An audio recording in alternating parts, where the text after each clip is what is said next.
Well, we're the historic Elitch Gardens Theater. The first question I always have to ask is how many of you ever came to Elitch's when Elitch's was located here? Yay! Oh, great. Okay, so you actually know this space. Even more specific, how many of you ever came to a show at the theater? All right. Do any of you remember who you saw? There were some pretty big stars. He's asking the park. Bob Hope? Oh, wow. Fantastic. He has a good story about Bob Hope if you have 30 seconds. Sure. Well, basically, all the people were coming in, and they were crowding, they were sitting everywhere and everything, and pretty soon they were sitting kind of up on the stage in the aisles, and the director who was running the show, I said, you need to do something about that, because I was a young firefighter, but I was in uniform. Oh, yeah. Bob Hope came over and said, what is the problem? And I said, well, these people can't be in the aisles. He says, he told the director, whoever was running the place, whatever that guy says, do it. Listen to the guy in your ear. That was around 59. Wow, that's great. Anyone else remember any stars you saw here? I remember the show. I think it was Billy Crystal. Oh, I think. maybe. I don't. Probably 40 years ago. Yeah, I was to say, I don't have a memory of him being here, but it's possible. We had a lot of folks. We had folks like Bernadette Peters, a big Broadway star now. She was here when she was about 18 years old. Grace Kelly was here when she was about 18 years old. So yeah, a lot of people went on to be big stars. So it's possible he was. Yeah, very cool. Well, we're going to give you a little tour and a little introduction to the theater, and we're going to start out here. We're going to talk a little bit about the history. Then we're going to go inside. We're going to talk about the alumni. We've got a little hall of fame of some of the biggest names that came here. And then we'll go sit down in the theater and tell you more about Mary Elitch and her beautiful gardens. So this is Patty. My name's Greg, and this is Patty, and Patty's going to get us started. Hi, welcome to the Historic Elitch Theater. So glad you guys could come today. I have personally... Can I interrupt you? I'm so sorry. I'm going to interrupt you for 1 minute because we're about to be joined by a couple folks. So rather than starting, we'll wait 1 second. This is actually our board of directors is having our board retreat today, and so you'll see our little table set up on the stage. But so our board members are going to come and join us. This is the Highlands Ranch Historical Society. Yes, Highlands Ranch. Thank you. One of your fellow ranchers. I also live out there. Oh, that's right. Yeah. Oh, yes, Rochelle. So they make this commute regularly. So yeah. So right, Patty will get us started on the history here. Okay, so again, welcome to the Historic Elitch Theater. It's a very near and dear place to my heart as I grew up in North Denver. I worked here as a teenager. Yeah, I came to plays in here with my mom, so she loved it here too. I just want to talk a little bit about the outside structure. So the theater as we see it today stands pretty much like it did in 1891 when it was built. 1891, that's 134 years ago, okay? It became a member of the League of Historic Theaters in 1974, and then it was on the National Register of Historic Places in 1978. You may have seen the plaque out here. So that being said, the reconstruction had to adhere to very strict standards because it was part of the National Historic Society. So they had to basically rebuild everything as it was. So every rafter, every bit of it, posts, everything had to be as it was in 1891. It couldn't be updated for anything like that. So there's some original boards that are actually underneath the ticket booth there. Those were salvaged. The rest were replicated to fit in with the original plan. The cupola, which is up on top, was a long-time home to pigeons. Many, many pigeons. So when restoration began, they had to, at a cost of $75,000, they had to remove all the guano and foxes had made their dens inside the building, so that was a mess to clean up. The stairways were too steep, so those had to be a little more standardized. Structural timbers were actually sistered so they could maintain the original look of the theater. One of the examples I'll give while we're out here is you see all these little the rafters here. They have that little decorative tail right on the end, just a little block tail on the end.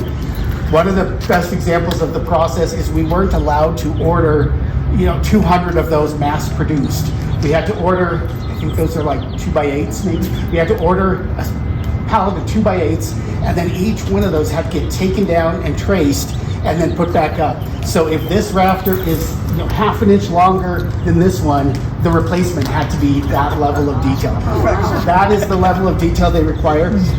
For us to make any changes to the theater, because it is a historic structure, we have to go through various review processes. The example I'd like to share with that is these gates on the steps. About 2 years ago, we had issues with people sleeping at the top of the stairs, and so we wanted to add those gates. It took us 9 months to get approval just to add those gates. And so that gives you an idea of the process for a historic structure. It's a huge process. If you're the ones doing it, it's a huge pain in the butt. But the nice thing is after it's done, for those of us looking at it now, is what's here is authentic. You know that this looks like it was because they made us do it exactly like it was. So, and in fact, we have a person here, Rochelle, who has been our point person on much of that. She's been the one to call him and go, we need a gate. And 6 months later, we still haven't approved our gates. So. Thank you, Michelle. Yes, our board has spent a lot of time with this. But yeah, the great thing is we know that this is pretty authentic. So 1900, Mary Elitch would have been standing right here and looking at this, and this is what she would have seen. So it's pretty cool. That's what's so amazing. So a little history about Mary and John Elitch. They got married, and Mary was only 16 and wasn't the most approved by her father. They married in California. John was several years older than Mary, and he had experience in owning businesses and some theater experience.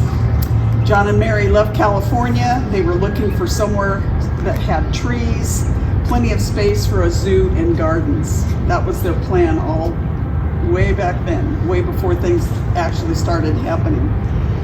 They arrived in Denver in 1882. They spent 5 years searching for the right spot to make their dream come true. During that time, they ran restaurants downtown Denver, stocked up their money so that they could go ahead and purchase some property. So in 1890, they opened the gates for the public to enjoy the gardens and zoo. Now at that time, in 1890, the theater was an open theater with just like almost canvas tent sides to it. So it wasn't this structure, but 1 year later, this was here. Okay, so that in 1 year, they managed to do that. It was kind of scary for Mary. The opening day that was scheduled was downpouring rain. And so she was very disappointed. And then some guy came up on, wasn't it horseback? Yep. And he said, open the gates, open the gates. They're all of Denver is coming. They were on the trolley cars. They were on, Every wagon, every carriage in Denver was headed this way. Yeah, so the grief was quickly dispersed to having a great day, and they actually, I think they made what's that first day? The first day we don't have, but the first year.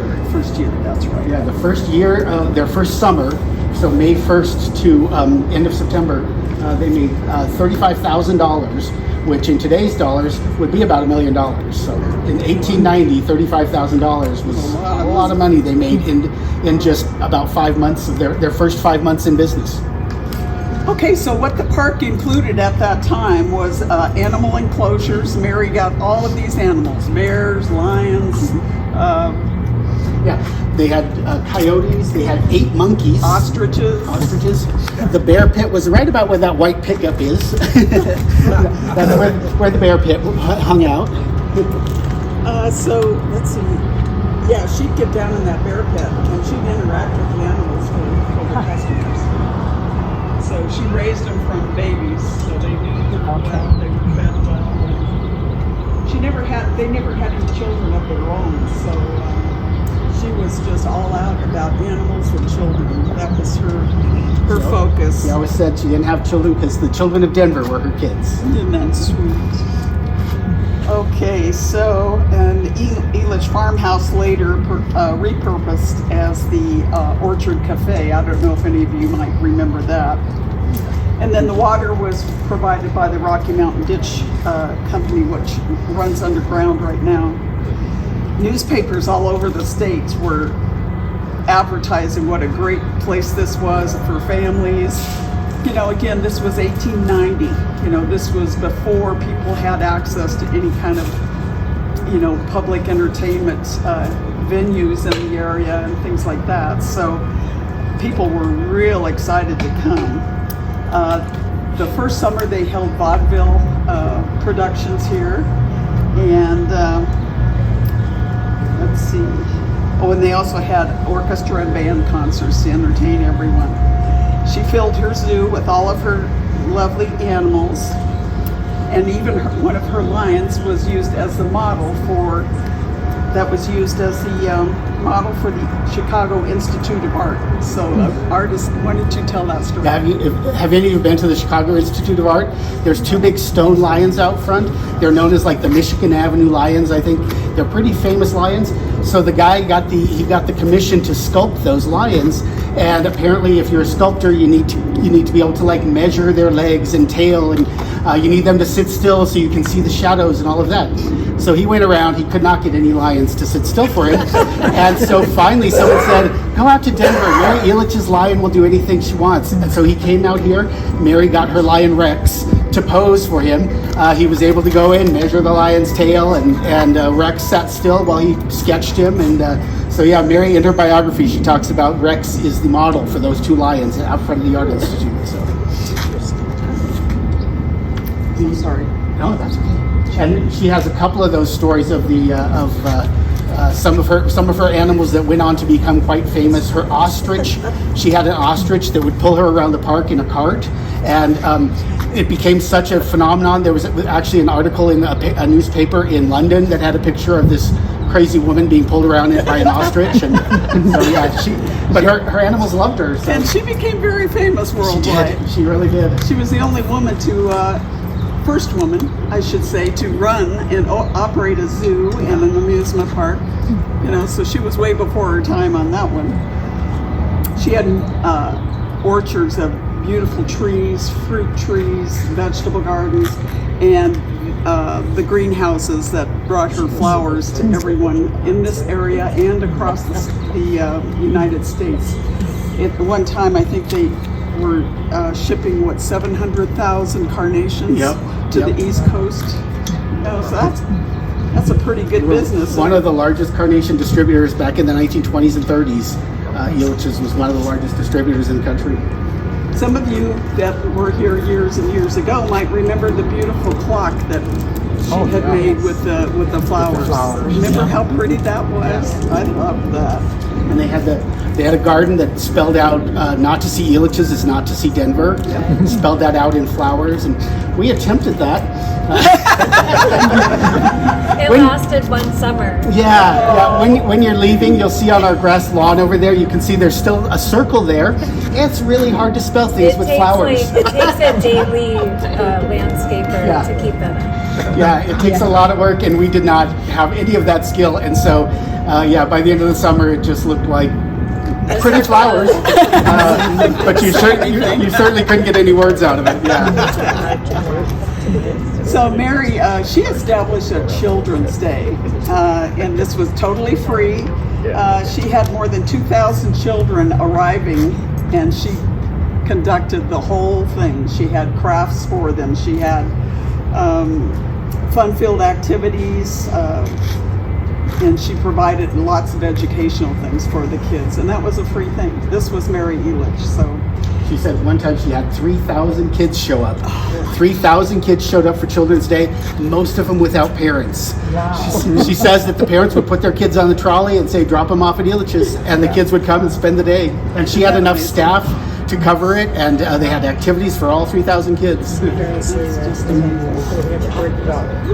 Okay, so she even published a newspaper with future events, and she wrote children's stories and magazine articles, and she also studied music. She was a pretty well-rounded gal. She was a darling of the Denver Post and one of the most highly regarded women in Denver. She was known for her generous spirit and her fondness for children and animals. The gardens were a safe haven for children for generations. Yes. They had a very successful first year, as we said previously. She also helped start the Denver Zoo and the Botanic Gardens in Denver. So she was very busy girl. And we actually, one of our taglines is that this is Denver's oldest cultural venue because this theater and the park and the gardens actually predates all of the big five in Denver are basically the Denver Zoo, the Denver Botanic Gardens, the Denver Performing Arts Center, which started as the Auditorium Theater, which is now the Ellie Calkins, and the Art Museum, and I'm forgetting one, but Museum of Nature and Science. Yeah, those are kind of the big five cultural institutions of Denver. They all came in after this. This was started in 1890, and so it was the first Botanic Gardens in Denver. It was the first zoo anywhere between Chicago and California, and then the theater was one of the primary theaters in Denver, and the largest theater at the time. They did eventually have the Tabor Theater, which was larger for many years, but yeah, this really predates all of the existing culture that was here for many years. And the amazing thing too is that this is still here. Those are these established institutions. This is older than the Brown Palace. It's older than the state capitol. It's older than most of the buildings downtown. And those are all stone and brick. Here we have a wooden building that has lasted longer than most of these buildings in Denver. So yeah, it's pretty phenomenal. This is still here. So the last thing I'll share with you is before we go inside is after their first summer, John, who always loved acting and traveling shows, he took a group of people and they did many places in Colorado before moving on to California, and he actually contracted pneumonia and died the year this opened. So it was Mary's from then on out. So we leave you with that cliffhanger. We're going to go inside and we'll talk a little bit more about Mary in there. But yeah, here she is, 35-year-old widow. They're 1 year into this venture, and she is left running a zoo, a botanic gardens, and a theater at the age of 35 in a time when women didn't run any one of those, and certainly not all three. And then the worst part about all of it is they had spent all their money on the theater and on John's traveling theater troupe, so she was also left destitute. Wow. So big cliffhanger there. Let's go inside. We're going to go inside and go to the right. Yeah. Do you know how much it cost when they first opened it to see the gardens in the zoo? We have a picture of the entrance that has the early entrance has a thing saying 5 cents. Okay. I don't know if what year. We think that was late 1890s. So, but I'm guessing it was in that same range, about 5 cents when they opened. Yeah. Okay. Yeah. So let's head in here. And you mean why or how?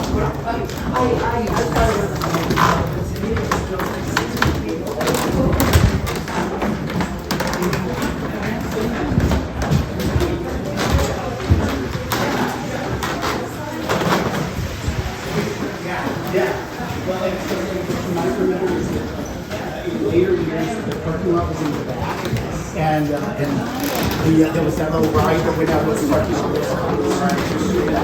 That was all out there. That's what the side right there. Truck Air Ballroom was right in front of the theater for years. It got torn down in the 70s, which is years ago. If you all want to come this way, and feel free. There's some seats here. Feel free to have a seat. And I talk fairly loud, so you should be able to hear me. And watch your step for those weird slopes. My daughter was a painter. Yes, a lot of greens. Yes. So we're gonna take a quick detour from Mary and John Elitch, and I'm going to tell you about some of the amazing stars that have performed here over the years. I like to start. Some of these aren't very well known, but they're pretty. They have some great stories. One of our oldest alumni is a woman named Maud Feely. Maud Feely was actress. She was born in Denver, and she was declared the most beautiful woman in the world. There was a magazine in France that asked people from all over the world to send in photos, and they got thousands and thousands of photos. And out of those thousands of photos, they picked Maud Feely as the most beautiful woman in the world. And so she got her start acting here. She became very famous. She became a really big star and would tour around for many years. And I have another story I'll share with you in a minute about her. But she was a pretty big name. James O'Neill was here. He's the father of Eugene O'Neill, the playwright. He was good friends with John Elitch, and he was here on opening day in 1890. And he said, when you get your theater up and running, let me know, and I'll come back and I'll perform for you your first season. So the first couple seasons at the theater were actually vaudeville. They didn't do regular theater productions, they just did vaudeville shows. But in 1893, Mary Elitch actually decided, why don't I hire a traveling stock company to stay for the whole summer? So back then, at that time, stock companies would travel around the country, and they would stop in a town, and a stock company would have 12 to 15 actors, and you would have some stock characters. There would be a leading man and a leading lady. There would be what they called the second man, second lady, which was generally an older couple.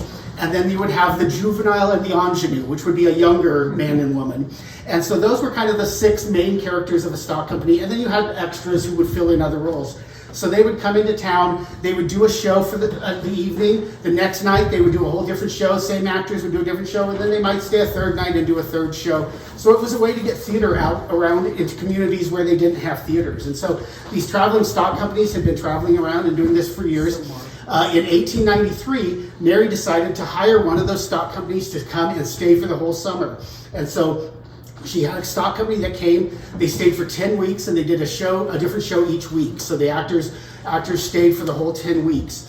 Then in 1897, Mary actually said, why am I hiring some traveling company? Why don't I hire my own company? So Mary hired her own director, and they hired their own actors. And they actually had the first summer stock theater. This theater is credited as the first summer stock theater in the country. Summer stock has now become a very well-known thing, but this was the first one, and all the history books list this. Elitch Theater was the one that came up with this idea of being just opened in the summer and having a resident stock cast. And so one of the things, one time one of the books has a description of the life of a summer stock actor. And this guy was describing his day, the standard day of a summer stock actor. He said they would spend their mornings in their room reading their script for the show in 2 weeks. So they're learning their script for the show in 2 weeks. In the afternoon, they would all gather at the theater and they would rehearse next week's show. And then that evening, they would go to the theater and perform tonight's show. So at any one time, these actors are working on 3 different shows. So yeah, pretty amazing. I couldn't even memorize one. We have actors in the crowd that probably could, but I don't know how they did that. So pretty amazing life. But Elitch's was one of the highlights in the summer stock arena. People all wanted to come here because it was a beautiful place. You got to sit and rehearse in the gardens, sit under the trees, and do all of that. So Elitch was a huge draw for folks. And so James O'Neill, the very first summer of regular summer stock, James O'Neill was the leading man. We have another name here, Antoinette Perry. Does anyone recognize that name? Antoinette Perry. Tony Awards. There we go, yay! Only about half the time does anyone know that. So Antoinette Perry is the namesake of the Tony Awards. The full name of the Tony Awards is the Antoinette Perry Awards for Excellence in Broadway Theater. And it's started by the Theater Wing and the producers group of Broadway Theater, and they started it to honor American theater. So Antoinette Perry was actually, she was born and raised in Denver. Mary Elitch in her biography tells a story about little baby Antoinette Perry playing with, I think the Antoinette Perry story is that she was playing with the goldfish. Mary was walking around, and Antoinette Perry, she was walking around with Antoinette Perry's mother, and they look over, and Mary's like picking at the goldfish, or Antoinette's picking at the goldfish. So she grew up here. She was good friends with Mary. She went on to become a very famous actress. But then she got married and she retired for about 20 years. She was married to a guy who ran the Denver Electric Company. And she retired for about 20 years. After he passed away, though, she decided she wanted to get back into theater. So she moved to New York. She started acting. Eventually, she started directing and producing. And she actually was the one who produced or directed the first showing of Harvey, the show about the big bunny, yeah. which was written by Mary Chase, who is from Denver. And Mary Chase and Antoinette Perry were friends because they both came from Denver. And so Antoinette directed the first production of Harvey on Broadway. And so Antoinette Perry became very famous. She helped start the theater wing. And then when she passed away from cancer. About 2 years later, they decided to start this award show, and they decided to name it after Antoinette Perry. And so that's how the Tony Awards became the Tonys. And so another big name, speaking of big names, excuse me, is Cecil B. DeMille. Probably have heard that name, yeah. So Cecil B. DeMille, basically one of the founders of Hollywood, one of the best directors ever. He got his start here. He was about 22 years old when he came here, and he was the juvenile for the summer. His brother was part of the stock cast as well that summer. And so he started out as an actor and performed here. One of the great stories, and part of the reason I like to bring up Maud Feely, is because she came back. She wasn't the leading woman the whole summer, but she came back and was the leading lady for a couple productions. So she became friends with Cecil B. DeMille. He was quite a bit younger, but they still became pretty good friends, and they kept in touch for many years after. Later in Maud's life, she became pretty destitute. She was no longer acting. She was living in the performer's home out in California. And Cecil B. DeMille would always give her roles in all of his movies just to get a little money to her. So if you look in the credits of 10 Commandments, Maud Feely's in there. She's got a very small role, but she's in there. And so Cecil B. DeMille always remembered that friendship. And when she passed away, he actually paid for her funeral as well. So for all indications are he was a pretty great guy. He would actually send every year on opening day here at Elitch's, he would send a telegram to the cast congratulating them on being picked to be part of Elitch's Summer Stock Theater. And so he seems like he was a pretty great guy, and he always remembered his time here. He called the Elitch Theater the cradle of American drama. And so yeah, he had a big part of our history. Another big name, Sarah Bernhardt. If you've ever heard of Sarah Bernhardt, she was huge. She was like the Taylor Swift and Meryl Streep and Brad Pitt all put together. She was huge in her day. She was an actress. She was from France, and she was a very popular, very famous actress. In 1906, she was on her farewell tour of the United States, and she came through. She was supposed to go to San Francisco, but 1906, they had an earthquake.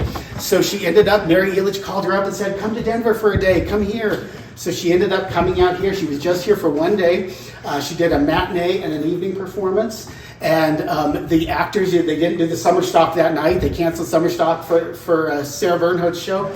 So the actors, the story is that the leading lady, leading man, all the actors were like, let me just be the maid in the background dusting, just so I can say I acted on stage with Sarah Bernhardt. And so yeah, so she was as big as it gets, and she came here for one day. People will often ask me who's the biggest star that was ever here. Grace Kelly, Debbie Reynolds, all of these big names. But I always tell them it's probably Sarah Bernhardt is probably the biggest star that was ever here. In her heyday, she was here, and she was huge. Douglas Fairbanks. He was a Denver boy, got his start in Denver. He actually went to East High School.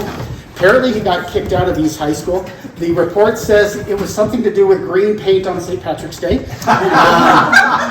I have no more details than that, but yeah, so Douglas Fairbanks, he actually tells the story of when he was 12 years old. His mom always used to read Shakespeare to him. He loved Shakespeare, but he had never seen it performed live. So he says when he was 12 years old, he came to the theater, came to the backstage door, knocked on the door, and asked the janitor, can I clean the stage in exchange for a ticket for tonight's show? The janitor's like, no, it doesn't really need cleaned. So the janitor leaves, comes back a little bit later, and here's this little kid cleaning the stage. So Douglas got his ticket for the show that evening, so he saw his first Shakespeare here. He came back when he was 19, and he actually performed. He wasn't here for the whole summer, but he was here for part of the summer when he was 19 years old. And then, as you know, he went on to be one of the other founders of Hollywood. I always wonder, we have pictures of Douglas Fairbanks and Cecil B. DeMille in Hollywood together. I always wonder if they sat there going, you performed at Elitch's? I performed at Elitch's. They sat and talked about all of it. So yeah, he was a big name. Some other big ones, Harold Lloyd, another Denver guy. He went to East High School. We got a lot of East High School graduates here. Edward G. Robinson, Beulah Bondi, you may recognize. She played Jimmy Stewart's mom in 4 different movies. It's a Wonderful Life and several others. One of the things I was just telling our board folks earlier, we have a lot of a lot of actors who met here and got married and had very successful marriages and lives. One of them was this guy Albert Hackett, and he met Frances Goodrich here. They were both in the stock cast. They went on to become playwrights together, and they actually wrote or script writers. They actually wrote the script for the Helen Keller Miracle Worker. They wrote the Miracle Worker, and then they went on to write all of the Thin Man movies. If you've ever seen any of the Thin Man movies, the two of them met there. So if it hadn't been for Elitch's, we wouldn't have Thin Man movies. So another great couple that met here was Florence Eldridge and Frederick March. Frederick March was here. He was the leading man for 3 years before he became a big star. Florence Eldridge was here a year before him, but then the second year she was here, Frederick March became the leading man. She was the leading lady.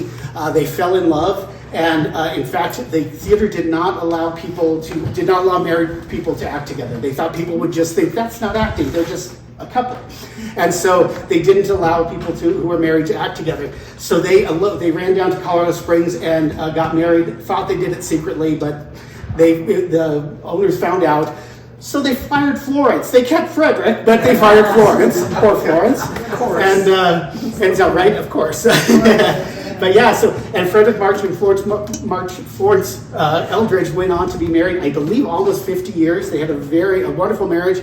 If you've seen the movie Inherit the Wind, he plays one of the main characters, and she's his wife in the movie. And they acted in like 10 movies together. And so yeah, another marriage that got started here. Another marriage that got started here, Helen Bonfils and George Soames met here. So Helen Bonfils, if you know the Bonfils name, if you've been around Denver much, you'll know the Bonfils name.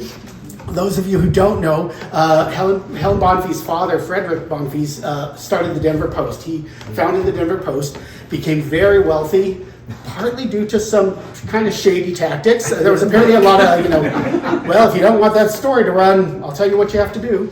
And so he became very wealthy. He had two daughters. He had Helen and May were his two daughters. May, unfortunately, got disowned and disinherited. She married an unsavory man. I know, right? And he was a piano music salesman. And so I have spent the longest time going, how is that unsavory? He sells piano music. Finally found out it's because he wasn't Catholic. That's why. So she was disowned because she married a man who wasn't Catholic. On the other hand, Helen Bonfils, she lived with her parents up into her 40s. She never married, she never dated. She was the very dutiful, good daughter. And so when her father passed away, she inherited everything. She became the head of the Denver Post. May actually did eventually sue and she ended up getting, I don't know, $10 million or something. She did just fine. The Belmar shopping center out there, if you've ever been there, that's out where her ranch used to be. She was a millionaire. She was fine. But Helen was really, really rich. She was the richest woman in Denver.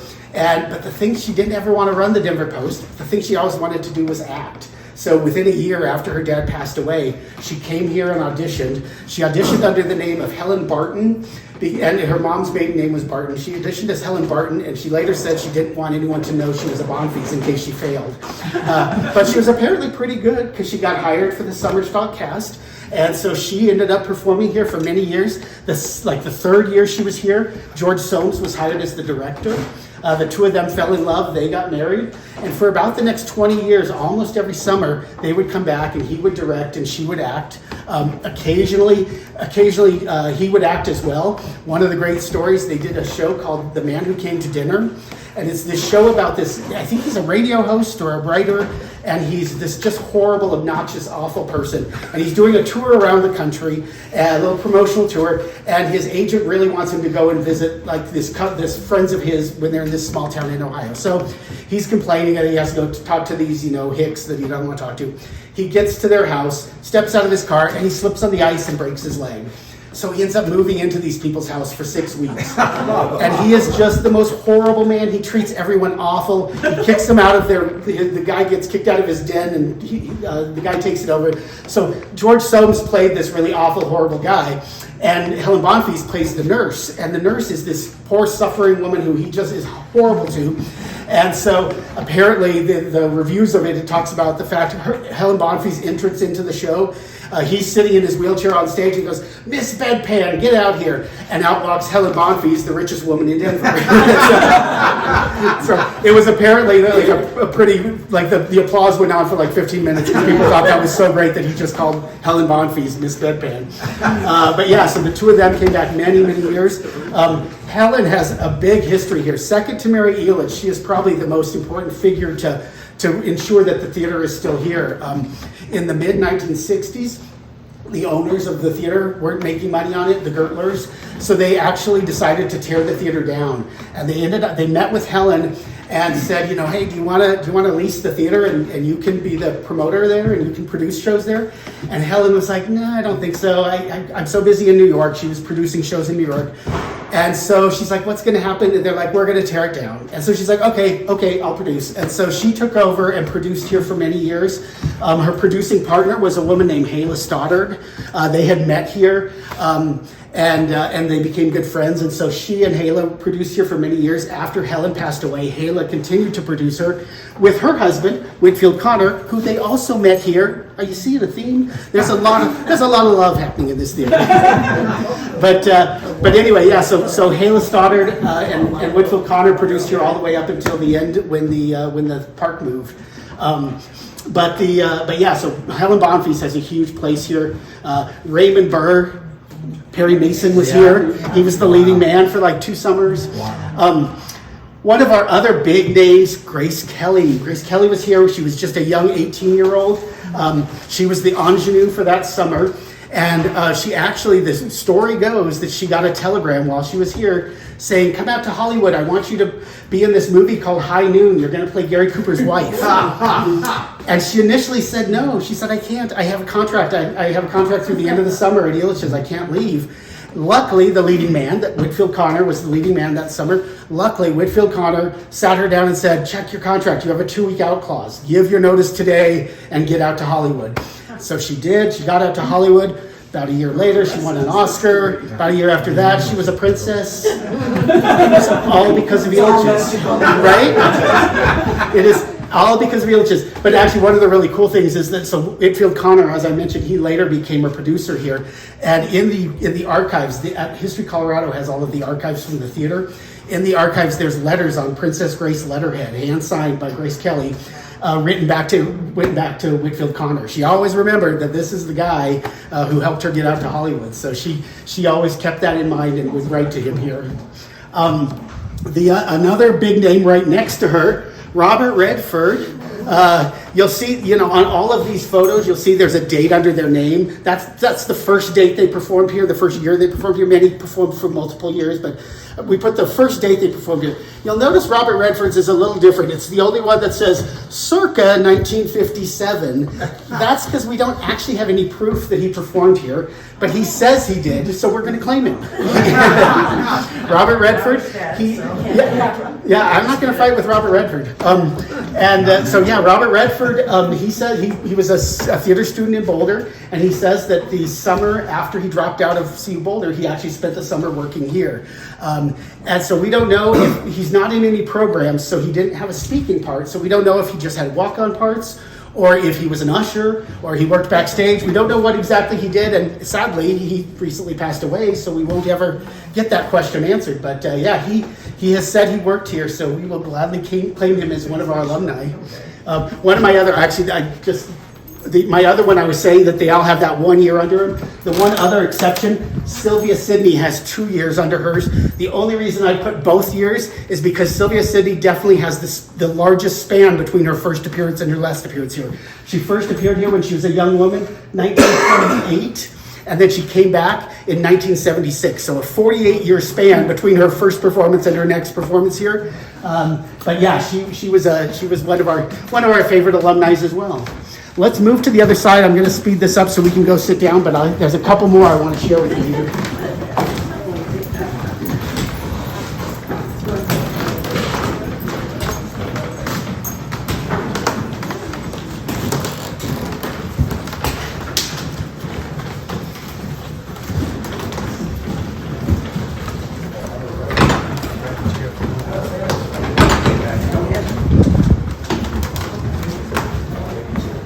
pull some chairs over, but this half I'll be much quicker. This half, I have a story for pretty much every alumni, but I'm gonna get us down to the seats here. So, but I do want to just show a couple more. One of the things you'll notice is that these later years, there's a lot more famous actors and actresses, a lot more familiar faces. So part of the reason for that was when the summer stock program, they would bring in actors, they would have to commit to the whole summer. So you didn't get any of the big Hollywood leads or anything for that. In the mid-1960s, when Helen Bonfils took over, she started doing what they called the star package, where they would just bring in some big actor to do like a 2-week production. And so it was a chance for an actor, like you see a lot of TV actors have summers off. So it was a chance for them to get back to their theater roots and do some theater, but they didn't have to commit to a whole tour, or they didn't have to commit to a whole summer. They were able to just come for 2 weeks and do a show. So yeah, we had lots of big names. Some of these folks were here on tours, but most of them were here just on single shows. One of the best ones here, I always say, I wish it was the year before I was born, but 1967, they had Joan Fontaine, Myrna Loy, and Gloria Swanson. 3 of the biggest names in Hollywood were all here that same summer. I can't even imagine, that would have been amazing. We also had some other big stars. Debbie Reynolds was here twice. But she didn't do a play. She actually did like a variety show, singing all of her famous songs and all. One of our sad stories, we don't have many sad stories, but one of the sad ones, Brandon DeWild, his final performances on the stage were here. If you don't know that name, Brandon DeWild was the little kid in the movie Shane, or in the movie HUD. If you've seen HUD, he played Paul Newman's nephew. I always say younger brother, but I think he's actually his nephew. He was a very famous actor as a child actor, and then went on to do older roles and all. He was here. He actually he had just been married. He'd been married for a couple weeks. When they came here, his wife actually got sick and was in the hospital. So when the play was over, he stayed in town to be with his wife. Unfortunately, one night, about 2 nights after his final performance, he was traveling down 6th Avenue, and right at Kipling, it was raining, and he rear-ended a big tractor trailer, and he was killed in a car accident. So his final performances were here on the stage. We have some great photos of him backstage, and so yeah, that's one of our sad stories. A nice story was Mickey Rooney was the star that was here the following week, and he did several fundraisers around town for Brandon DeWild's wife, and so he helped out there. But yeah, lots of other big names. Shelley Winters was here. Shelley Winters, I love her, and I'm sad to share the stories because it does not reflect well on her. But the good story is she gave us our first ghost story. So she actually was here. She was standing on stage and she was rehearsing. And in the middle of rehearsal, she stops and she goes, "Would someone get that woman out of my eye line?" And everyone's like, "What are you talking about? There's no one there." And she's like, "Yeah, that woman up in the balcony. She's bothering me." And the director's like, "Shelley, there's no one in the balcony." And so I personally think it was Mary Elitch up there, just kind of watching over her. So Mary Elitch should have visited her on her second visit here, because unfortunately, Shelley's second time coming here was a mess. She was apparently drunk most of the time. She hadn't learned any of her lines. She hadn't rehearsed. And so she got up on stage. I've actually read the review in the Denver Post, and it's horrible. She got up on stage opening night, and she would say a line, and then there'd be a really long pause. And then she'd say another line, and there'd be a really long pause. This went on for like 20 minutes. Finally, after like 20 minutes, she looks off stage and she says, "I can't hear you." So she's got someone off stage that is prompting her all of her lines. And so the review says that the rest of the show, the entire audience, would hear her line get yelled from off stage, and then she would say it. And then her line would be yelled from off stage, and she would say it. And so, yeah, the reviews are awful. They are horrible. So, yeah, she needed Mary to scare her into doing a better job that time. But anyway, yeah, lots of big names. Ginger Rogers was here. We had Captain Kirk, whose name I'm forgetting. William Shatner was here. So we're going to actually, feel free to look at these as we go down there. We're going to go down this aisle here. We're going to kind of gather down front, and I'm going to, Patty and I are going to continue some stories, and we're going to pass photos. So try to sit within like arm's length of your neighbor. And so go ahead and look as you come, and then come down this way.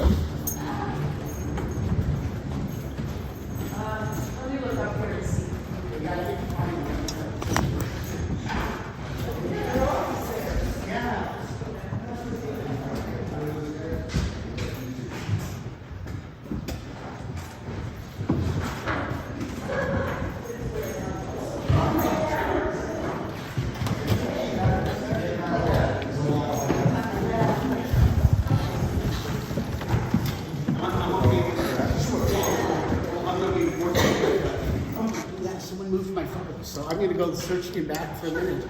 But yeah, we're going to now jump back to Mary and John and tell you more. There's a turf play happening right now. There is, yeah. So this one, there's a show called Bear that's running, and this one is actually not our show. It's a venue rental. So we are just giving them the space, but we're not producing it or anything. It's not our own show. Yeah. So the show this weekend. Oh, thank you. Yay, thank you, Roberta. So I'm going to pass the photos around while Patty talks, and we'll share some photos with you.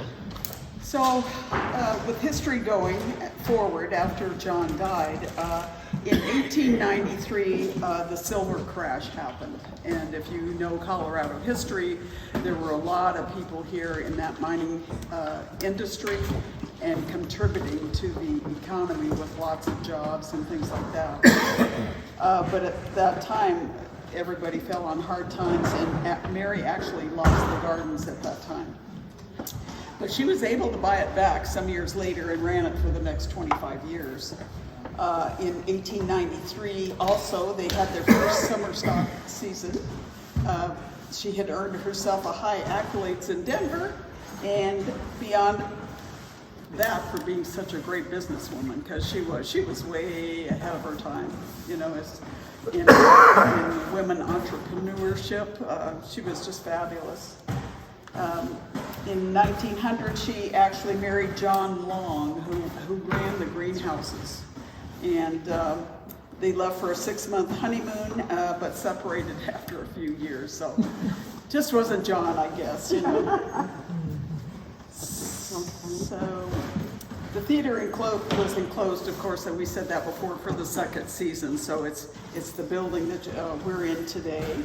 In 1905, more than 20,000 people passed through the gates on opening day. That's how important this venue was for entertainment for the common people. I should have shown you that poster as we came inside, but it's a big poster that says it was originally called the Elitch Botanical Gardens. Elitch's Zoological Gardens. Zoological Gardens, yeah, that's right. So she had all of that going for her. So it was a highly regarded family outing to go to, and no alcohol was allowed. It was a very clean family venue. She ran the gardens until the 1915-1916 season, and then she went bankrupt. But the biggest reason for that was that the World War I was starting. People actually had autos now to take them places for entertainment or outings or whatever. Movies were starting to happen, you know, so she hit it really good at the right time, but then, you know, modern history took over, where she lost the gardens again. She sold it to John Mullen. He brought Mary back. It's funny. She demanded that her name Elitch's always be the name of the park.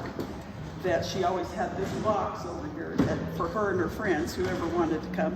And there was a small cottage on the property, and that she'd be allowed to live there and given a stipend. You know, so Mary got her way. She got to live in her gardens. She was a happy camper. So she was actually, she died in 1936 and was buried in Fairmount Cemetery next to her husband, John. So nearly every Denver organization claimed Mary. Denver Women's Press Club, Denver Athletic Club, which her husband John had started, the Denver Elks Club, Denver Women's Club, the Garden Club, the Northside Club, and many more.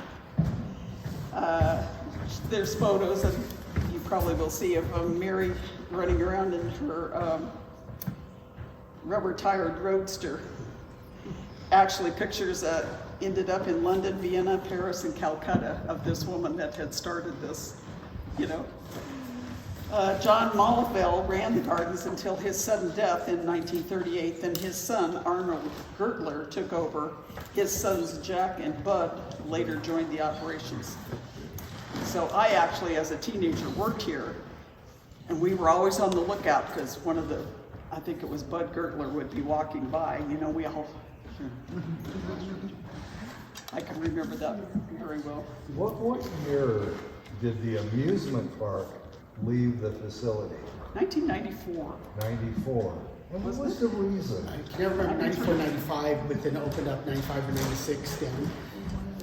They just needed more They space? needed more space. They had 19 acres here, and they were able to move down there. I think it's about 30 acres there. So, unfortunately, it's 30 acres of concrete down there. But all the beautiful gardens did not move with them. But yeah. So we're gonna, yes. I got that. Elitch's and Highlands Ranch Mansion had something in common. The original building of Highlands Ranch Mansion was built in 1891. Is that right? That's nice to know. Wow, and that was way far out in those days. Yeah, Mary called this the country when she said they were looking for a place to live out in the country. They came to this neighborhood. So yeah, that would have really been the country.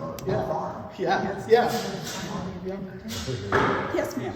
Well, since Paul had mentioned Highlands Ranch, can I just mention a couple of other things and connections with Highlands Ranch Mansion with Elitch's? Not really super long and strong, but back in, I think it was like in 1904 or something like that, one of the owners of the mansion, Highlands Ranch Mansion, was Colonel William Hughes. And he was, depends on which article you read, at one point he was considered the richest man in Denver. Anyway, so he and Mary Elitch contributed to the very first orchestra that they started, or they helped finance the first orchestra. That's wonderful. And was that the Cavello was the conductor? Was that one? Do you think I know all that? ask me what that vestible is, I can tell you that. one of the first orchestras to play here was the guy named it's Italian, I can't remember his first name, but Cavello, and he actually ended up marrying Maud Feely's mother. So anyway. Well, the article that I read it from had all the people of the orchestra, and I didn't even bother printing that. That's interesting. And then the other connection, and so then I found several articles where Hughes would be here, so he must have known Mary Elitch a lot. And then another owner of the mansion was Hughes's granddaughter. Who's Hughes's granddaughter, Sandy? I didn't have my coffee this morning. That's why I was yawning. I was like, I can't go without coffee anymore. Annie Clifton Springer. And Annie went to Miss Wolcott's school, finishing school for girls. And apparently every year Miss Wolcott's finishing school for girls had their, like a production here. I did. I recognized the name, the Wilcox. Yeah. And so then during the one year that Annie was here performing outside or whatever they were doing, her grandfather rented a whole whatever. So obviously, I like those connections. Yeah.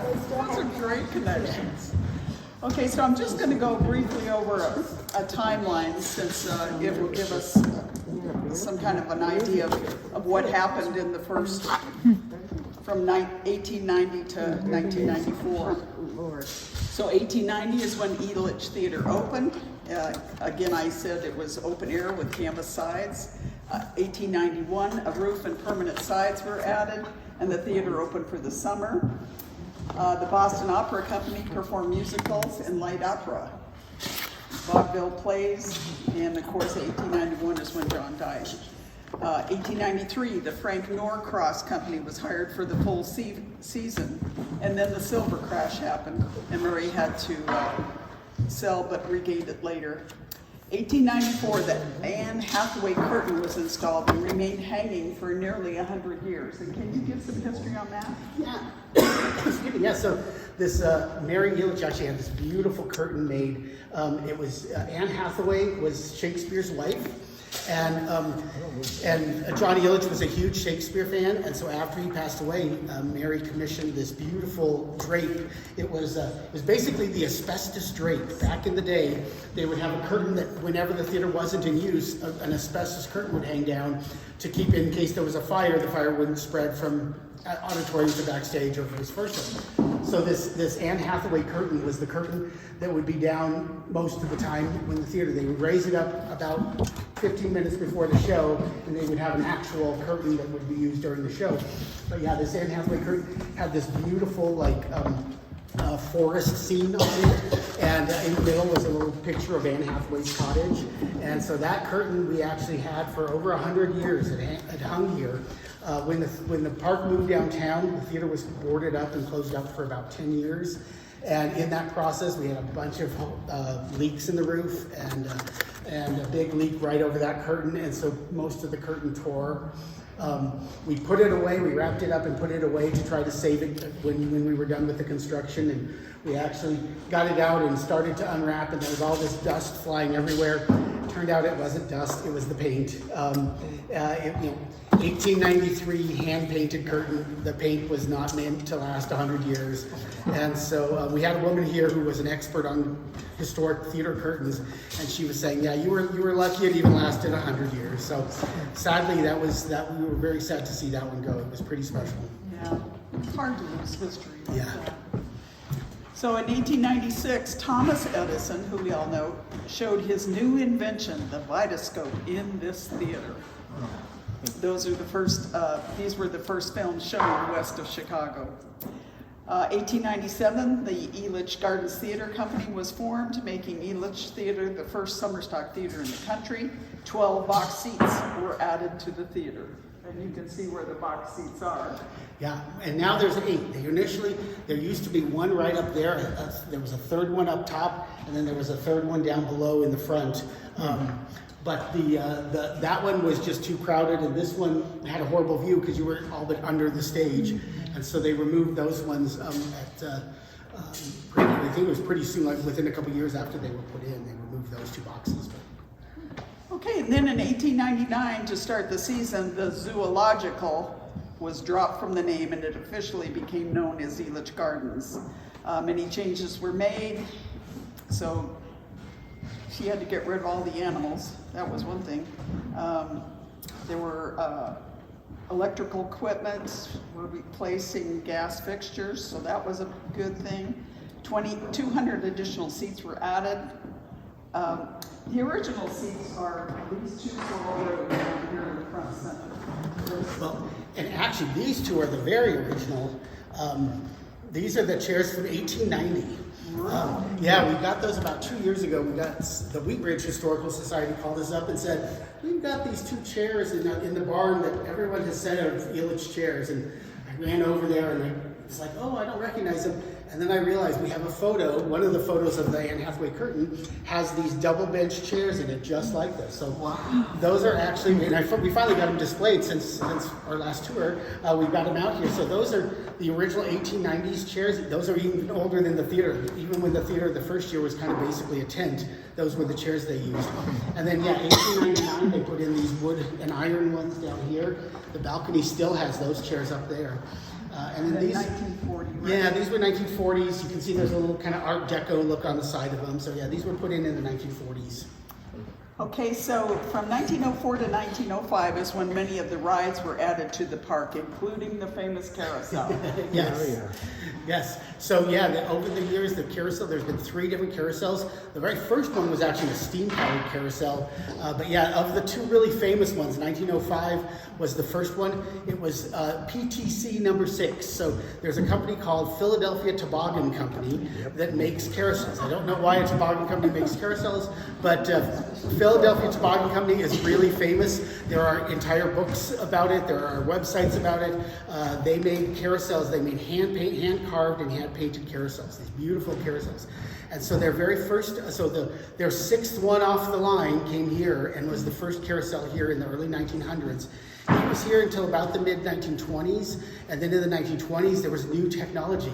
Carousels got an upgrade, and the new technology was rather than just going around, the animals also went up and down.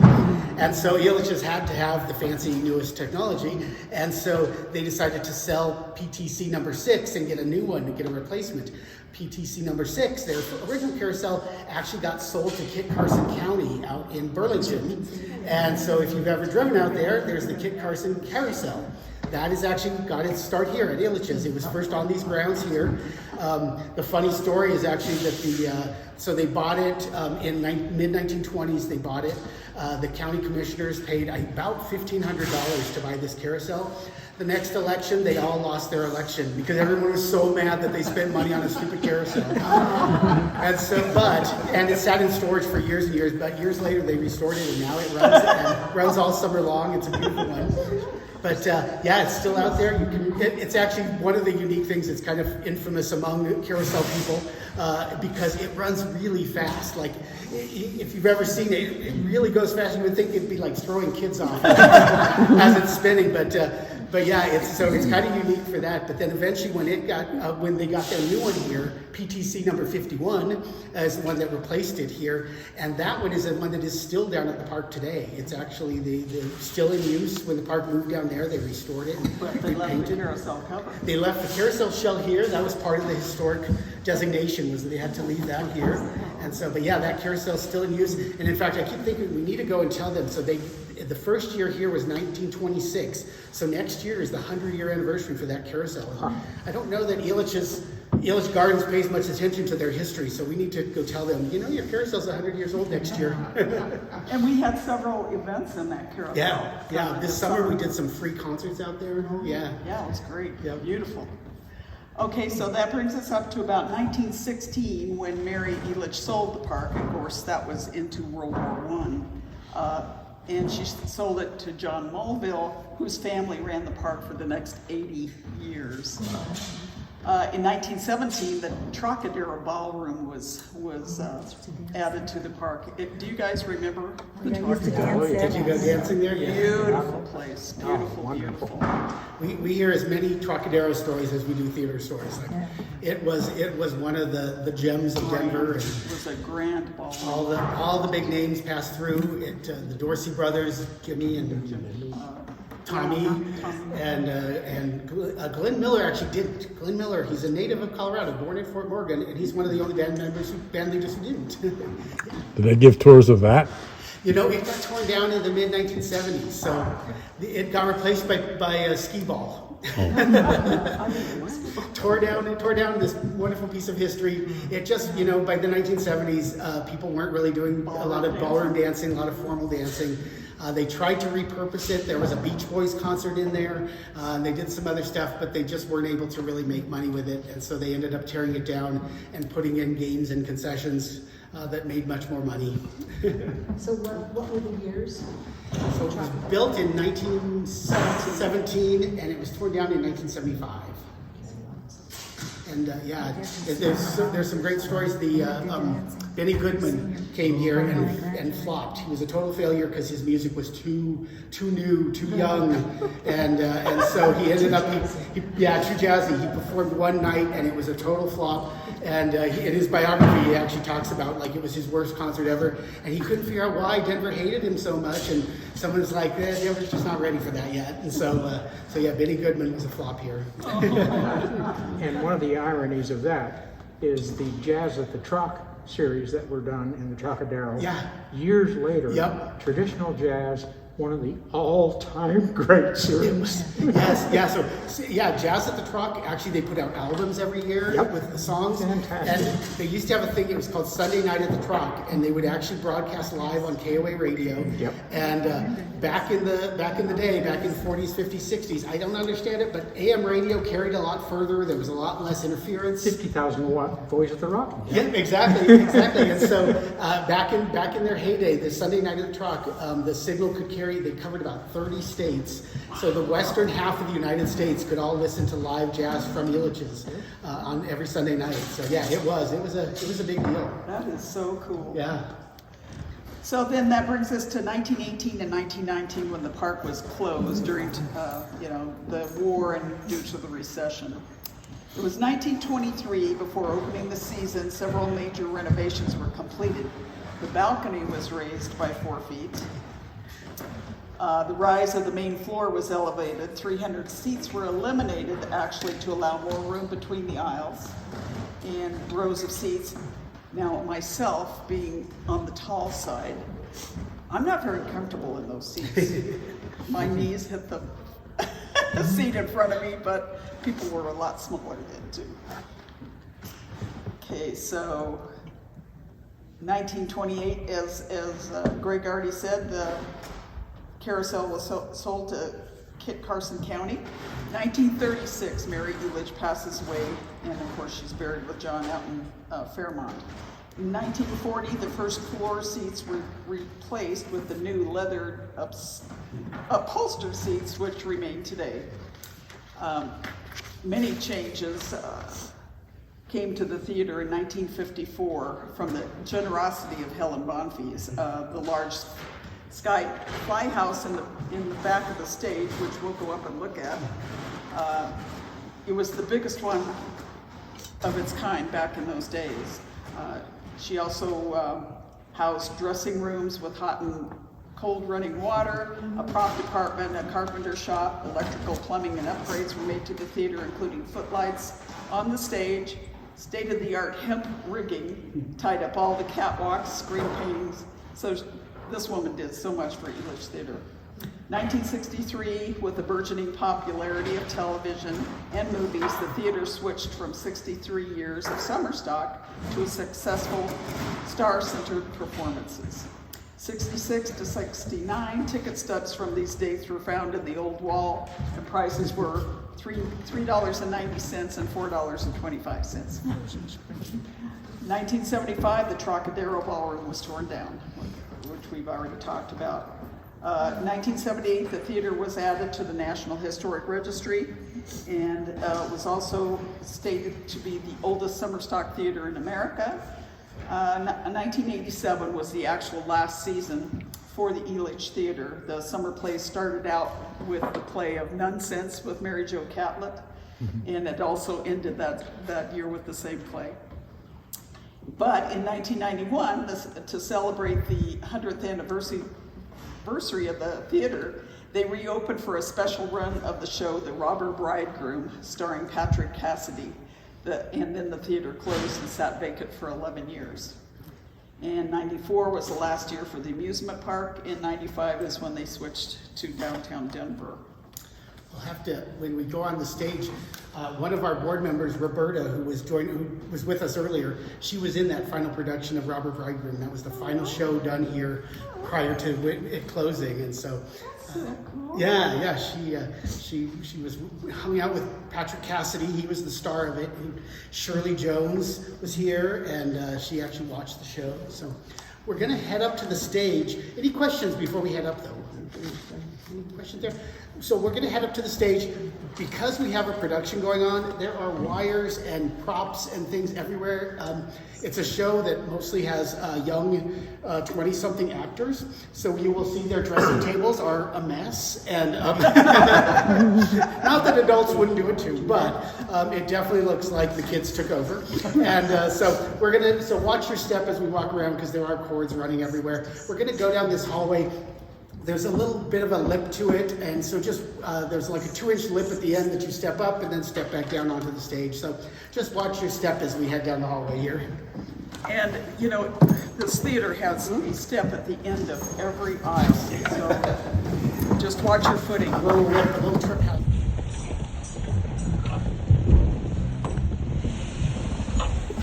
You tripped on that very step.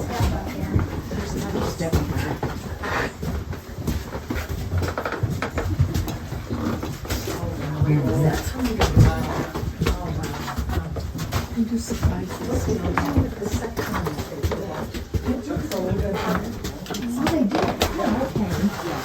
I must have been confused with another part of it. So these are like some of the dressing rooms in here. Oh, wow.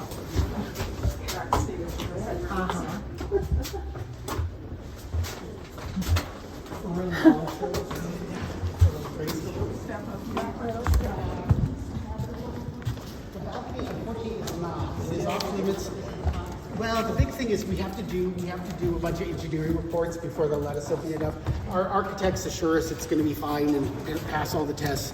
But we before we can really open it and fully use it, we have to get elevators to go up there, and we also have to do restrooms up there, which it never had restrooms up there. So we've got a number of projects. For years, I was saying, oh, we got to get the balcony done. We got to get the balcony done. And finally, some really smart person said, let's fill these 650 seats first, and then worry about the balcony. So we kind of switched our priorities, and so the balcony has been put off for, it's probably about 10 years away before we get it finished. Generally, the biggest projects, the biggest phases of restoration, we've done grants, we've done federal grants, state historic fund grants, that kind of thing, private foundations. And so, yeah, it's a pretty big capital project to try to get that done. So we're going to have to earn the money before we can make that happen. Is it private funding? Yeah, most of it, we get some city funding, we get some Denver funding and all that, but yeah, most of our restoration work is done with private grants, and then the day-to-day, the operational stuff is just donors and supporters, people coming to tours. Thank you very much. You're helping pay our electric bills, so thank you. And so this is it's called either the Stage House or the Fly Building. The reason it's sometimes called a fly building is because they'll have props and scenery suspended from the ceiling, and then when it's needed in the scene, they'll fly it in for that scene, and then they'll fly it back out. And so that's why it's sometimes called a fly building. You can see there's a little platform up there. There would be someone up there. They would be running back and forth, tying things off and lowering them down when it's needed. So you see all the little spikes where they would tie that off. But yeah, this stage house is a little insanely overbuilt. It is gigantic. We get people from the Denver Center and Arvada Center coming in going, I would kill for all this space. And so, but it was actually Helen Bonfils who paid for this. So, this is what you get when money's no object. You get an insanely overbuilt. Yeah. A trust fund?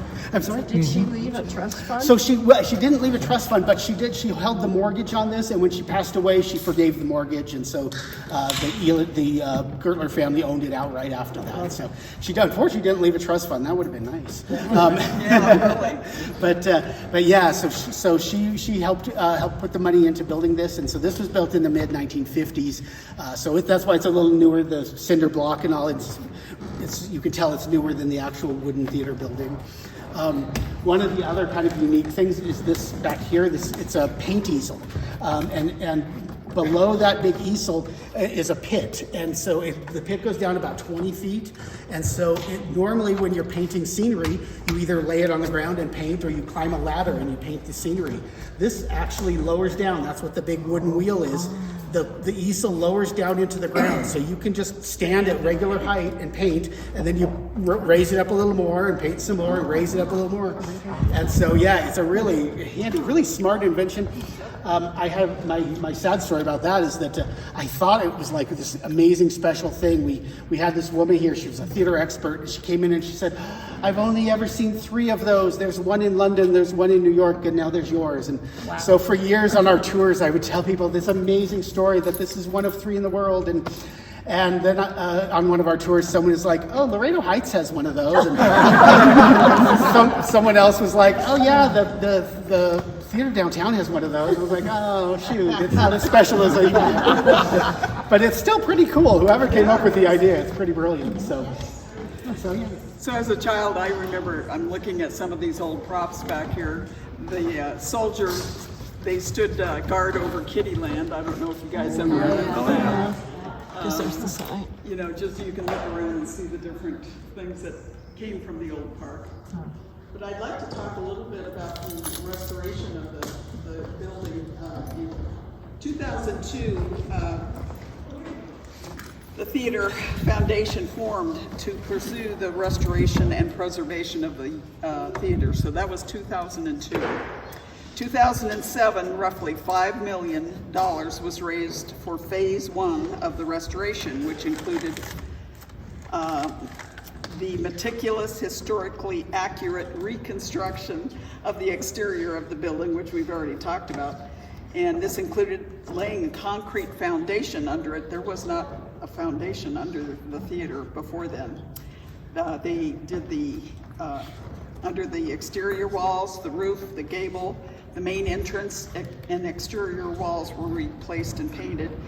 From 2012 to 2014, Phase 2 was a $600,000 grant accomplished completing interior upgrades, including the addition of the lighting, plus health and safety upgrades, which included installation of fire suppression system. This upgrade allowed the theater to get temporary occupancy and to begin be able to have tours and things like that. So those things had to happen before we could start generating some money for the upkeep of the place.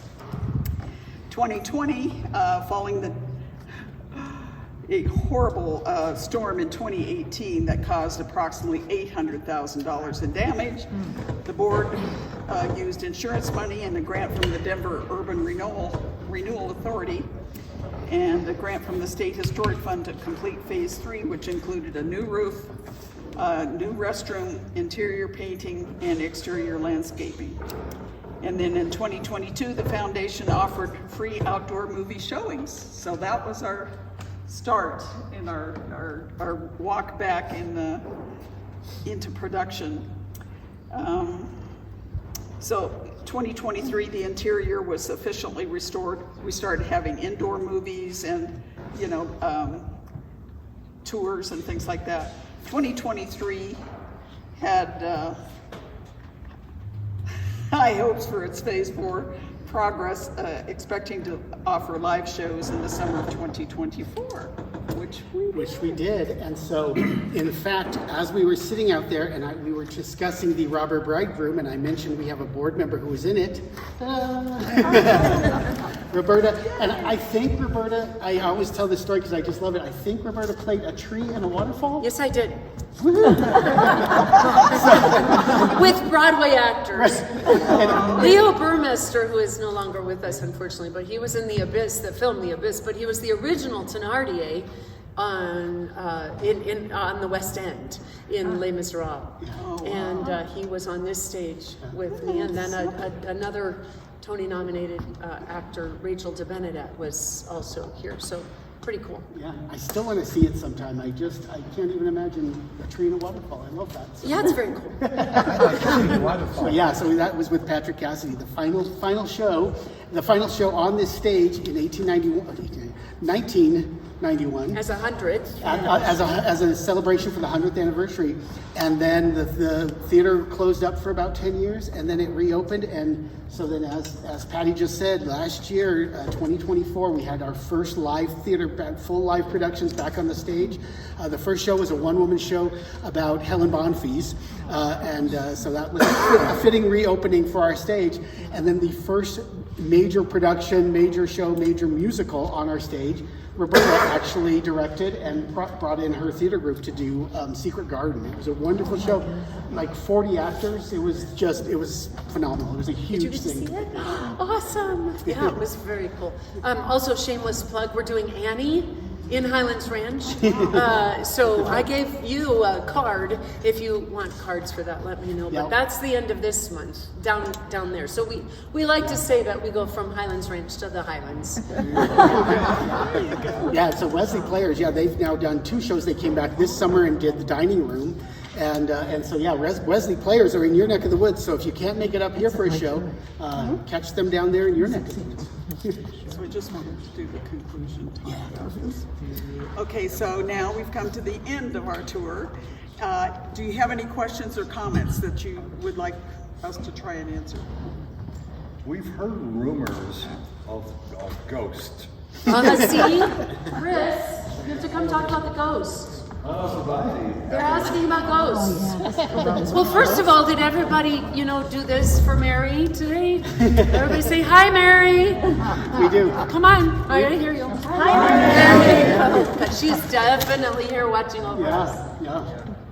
So my ghost story is really about, so I used to live next door, and it's actually not been physically ghost seeing here, but I have heard of other people who have had that, but I've had a reoccurring dream of a very 9-foot tall person in the theater just staring down on me. Oh. And so, yeah, it's been very... It was Harvey?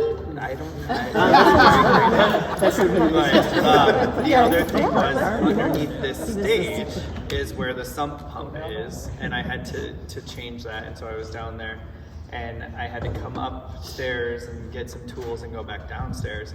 And all of a sudden, a little kid's shoe, about this big, that was not down there when I was there first, was down there right next to where I was changing the sump. And where you would have noticed it previously. Yes, where I would have noticed it. Wow. I have a ghost story too. Okay, Thomas's ghost story. This is 2 weeks ago. We were doing Elizabeth I in her own words. And we needed to create a smaller space. These pipe and drape things were all along the back walls. And so Chris and Thomas were here moving all of that stuff until about 1 o'clock in the morning. And Thomas, as he was locking up and left, he happened to look back over his shoulder, and his car was out there on the street. And upstairs is a dressing room and with this show, a lot of people are up there changing clothes and things, but it was empty. The whole place was empty. These two were the only ones in here that whole evening. And Thomas looked back over his shoulder, and all of a sudden, the lights up in front and in front of that dressing room, and the lights in the dressing room just kept flashing off and on. And they were green lights. Yeah. Which We don't have green lights. Oh. And he said he watched for like took a video and watched for like 3 or 4 minutes and said, "Okay, guys, I'm done." Hey, maybe that's the answer. Right over there is where we had a lot of our actors standing for the secret garden, and we had a big trunk, and one of our actors was sitting on it, and he went, "What?" And everybody else was on stage, but there was a woman back here dressed in 1890 attire. Went right by him. He felt it. She went away. So we don't know, but it was probably Mary. And also one of our technicians, he drives a Tesla. Okay, he apologizes, but he does. But in any case, they came here, and we did all the tech rehearsals and then all of the shows and everything. In the back of a Tesla, there's an alarm kind of thing in case you forget that you have a baby. And so it says you have somebody in the back seat, right? And he said for the 3 months after they left here for the secret garden, that alarm went off. And then at 3 months or whatever, it just stopped. So he had a hitchhiker. Yep. I just wanted to mention that since you guys love history, this is this year's t-shirt. Did you show it to them already? No. Okay, good. And it has the original on the back. So these are $28. We have them in all sizes. If anybody wants one today before you go home, this is a nice historical piece. So very nice. We do, like any good museum and tour, we do a little exit through the gift shop.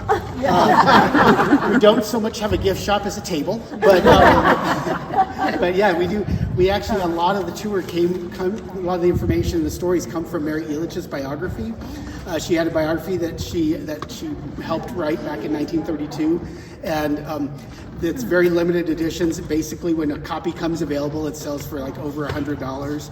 And so we finally worked with a lawyer and got permission to reproduce copies of her biography. So we have copies of that too, if anyone's interested. And, I would just like to extend the welcome to anyone who would be interested in volunteering.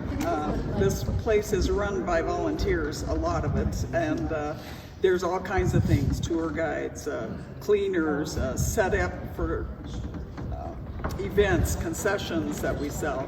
Any kind of volunteer opportunity is here, so please let us know if you're interested in that. And yeah. I think we're good. Just share it. Anything? Share Any other this questions? experience. Word of mouth is a good thing. Any other questions or anything? How is this heated? massive building. It's an excellent question because unfortunately it isn't. It never was. It was since it was in middle of the amusement park. It closed up in the winters, and so it was summer only. It still doesn't have heat or AC, so it gets really warm. We are looking to do some kind of cooling at least. For next year, we're going to have. It did for a while, for many years back in 70s and 80s. It had an evaporative cooler, so it was much cheaper. Because that's part of the problem. Trying to heat this or cool this building is mostly hopeless. And so, but an evaporative cooler is really cheap energy and really affordable. So we're hoping to do that for next year at least. Volunteers are connected with the theater. You know, we have our mailing list. We have about 300 volunteers, but there's probably about 40 that are really active and regularly here. We have a lot of folks. So for about 15 years, this has been all volunteers. Most of the restoration process. The first 5 years there was some paid staff, but most of the restoration process has been done by volunteers. Part of why it's taken 20 years is it's been a really slow process. But yeah, we rely heavily on volunteers. Our board is all volunteers, and so yeah, we have some amazing volunteers that make this place work. Thank you. They're all needed. Yes. Anything else? Well, thank you so much. We really appreciate you coming up, and thank you. As we said, your tour tickets help us keep this place going. So thank you much. So. Spread the word. Anybody?